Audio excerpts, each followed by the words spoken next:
Alrighty guys, I'm just gonna give a little update. I know I've lost all my lights, so it's gonna be dark. It's gonna be a bit of a dark video, and sorry about that guys. Like I said, I've lost all my lights. Not a bad night out, just swatting skeeters, and was out here working on the tractor today, and I've been experiencing starter issues with this thing. Pretty much since since I got it. What happened originally was the mounting tab, which I have over here. The mounting tab, as has happened before with this tractor, as you can see, this corner has broke, and it's got a crack in here, and it's just aluminum, cheap aluminum. I'm not really sure what these new manufacturers of these starters are doing. So what I did is I switched the mounting tab from that starter, which is off the SS16, as you can see, is not very pretty. But, this mounting tab these are all the same starters, so we figured we'd try it, and it kind of worked. But, I've been experiencing starter issues, ever since I did that. So I figured it's finally time to get that starter replaced. So I'll walk back over to the tractor here. Yeah, it's a little bit messy in here. Got that really nice trailer here. Just needs tires, that's why I never used it. But over here I've got the flywheel tore off, and I got the tins tore off again because of the starter. And I'm not really sure where my dad put it. It's somewhere around here. Alright, never mind. I can't find the starter. I was going to find the starter. But, it was a brand new starter. It was running great. But, like I said, that mounting tab broke. So I kind of just jerry-rigged it up. And I wasn't very proud of it. I mean, it wasn't working so well. I mean, the starter would keep coming loose. So I pulled it. And the threads where the starter went were worn real bad. And I think what my theory is, I think this tractor maybe has had multiple starters put into it. Because I know when Rooney replaced the starter, the starter that he was in there looked brand new. So that was probably maybe only a 2 or 3 year old starter. And then 2 years later, the same thing happens again. So, and there's my dog Oliver barking. Sorry about that. But, it was only a 2 year old starter. And I'm just it kind of gets me a little curious because, every 2 years it's going through a starter. So, and lo and behold, the threads are really worn. So, I think what's going to happen here is I'm going to do a Healy coil on the threads where they're worn. And I'm going to get the threads restored, to the way they should be. I'm going to get the threads fixed. I'm not going to leave this thing sit here. I refuse to let it sit here. Because, because of that. So, and it's one of Rooney's creations. And how can I let one of Rooney's creations go to waste? So, 6-speed. It's upside down, but, So, while I have this all apart, I figured, it's going to be time to do the things that I wanted to do to it. And, if I can get myself, there we go.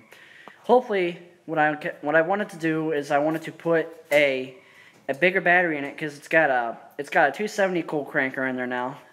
And I want to bump that up to a 450 cold cranker. And you guys are probably thinking, that's probably, that's a lot. And, I want the most I can get out of this old 48 cubic inch B48M Onan.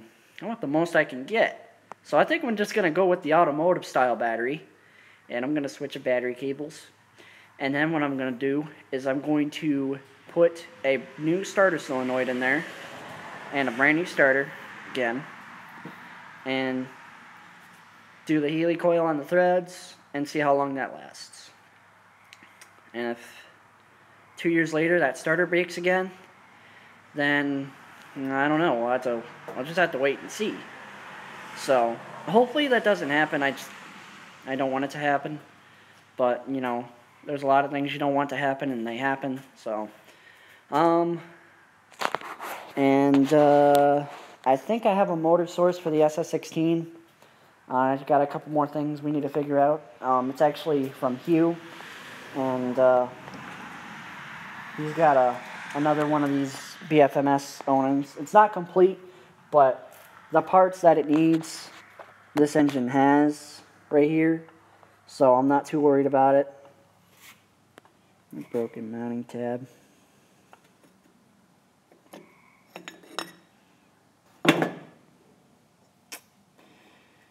Not very good looking in there. That's the original starter out of this engine. So, might have a new engine source for the SS16, and it's going to get the same treatment. It's going to get a big old automotive style 450 cold cranking battery and a new starter. And it's going to be getting some parts off of this engine, like this carburetor, because this carburetor is actually really good. I did the gasket in it, and you know, it ran great, but you know, it's showing its age. So just gonna keep this choke closed just to keep any dirt from, you know, going in there. And I'm gonna look at the threads on this one and see what the threads are looking like on this one. I may have to do the helicoil on this one too, but hopefully not. I hope this one's gonna be savable. But unfortunately, the GT18 had the sad fate of needing that helicoil because of the threads. And my theory is it may just because there may have been multiple starters in there. I'm not really sure. But she's going to get fixed up, and she's going to be working again. And I put my hubcaps on the front, actually, as some of you guys may have seen on Facebook. I put the hubcaps that I got from Hudson Mills on there. Just the front ones. I haven't done the back ones yet. And I'm probably not going to put the back ones on because I don't think they're going to work with those rims. And I kind of want to leave those wide tires on, even though this one on the left is actually getting a little flat. It's a little squishy here. So I'm guessing it's a bead leak because these are actually modified pulling tires. These are like a 15-inch or so wide rim. And I'm guessing it's probably a bead leak because these are only supposed to be 10.5s. So, and they're supposed to be only 10.5s, not 15s. But they do look good on there. I'm going to put some air in this tire. Eventually down the road, I'd like to get, normal 1050 ag tires on a set of these, one of these sets of Sears rims that I have. Because I got this set that came with the GT18. I think this is the GT18's rims. I can't remember which ones they were, but I think these are. I'm thinking these rims are going to get ag tires that I might load with windshield washer fluid, and I might do the turfs. And there's a Badass Cummins. Badass Cummins that lives by my house. I think I'm going to do the loaded tires in the back, windshield washer fluid, maybe on this one, because I'd like to get a loader for this thing down the road and put a loader on it. As long as everything works out well with the threads and stuff. I'd like to get a loader for it. And I might do the 480 by 8 tri-ribs in the front. And put a little bit of weight on the back and see what happens. Because I think a loader on that one would be cool. And then when the SS16 is going to be done, that one might be my summer tow rig, just tow some trailers and have it do the light duty work. And it might, and hopefully by April, by the time Pennsylvania Plow Day 2016 rolls around, I'm hoping that they're both going to be done and ready to plow. And I need to get 2 3-point hitches, 2 mold boards, and maybe a set of disc harrows, and I'd like to have a loader on the GT, hopefully by Pennsylvania Plow Day next year, by 2016 Pennsylvania Plow Day. So I don't know if all that's going to happen. I see the loader being I really doubt that the loader might, a loader might be on this one, but you never know. So, it's just some plans I got, but right now I'm going to stick with the getting the starter system fixed on this one with the battery, the solenoid, the starter, and the threads. So, I hate to make this kind of video, but, I guess you do what you gotta do. So, alright guys, I'm just rambling now, so I will talk to you guys later when I get more stuff done on the GT and on the SS. So, alrighty guys, I will catch you later, and have a good Saturday, and happy Father's Day.